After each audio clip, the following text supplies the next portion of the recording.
10 বছরের মতো হলো কলকাতার চলচ্চিত্রে অভিনয় করছেন শুভশ্রী। এর মধ্যেই প্রথম সারির নায়িকা হিসেবে নিজেকে প্রতিষ্ঠিত করেছেন।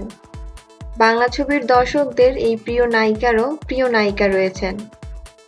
এতদিন সেটা প্রকাশিত না হলেও সম্প্রতি তা জানা গেল সামাজিক যোগাযোগ মাধ্যমে। সম্প্রতি সংবাদের শিরোনামে এসেছে কোয়েল মল্লিকের প্লেব্যাকের খবর। কৌশিক গঙ্গোপাধ্যায়ের পরিচালনায় আবির চট্টোপাধ্যায়ের বিপরীতে প্লেব্যাক ছবিতে অভিনয় করছেন কোয়েল মল্লিক। সেই খবরটি পেয়েই শুভশ্রী সোশ্যাল মিডিয়ায় জানিয়েছেন তার প্রিয় নায়িকার প্রত্যাবর্তনে অত্যন্ত খুশি তিনি। কোয়েলের 10 বছর পর চলচ্চিত্রে অভিষেক ঘটে শুভশ্রীর। 2003 সালে মুক্তি পেয়েছিল কোয়েলের প্রথম ছবি নাটের গরু এবং শুভশ্রীর প্রথম বাংলা ছবি সোহমের বিপরীতে বাজিমাত মুক্তি পেয়েছিল 2008 সালে। তবে তাদের মধ্যে এমন সম্পর্কের খবর এর আগে কখনো জানা যায়নি।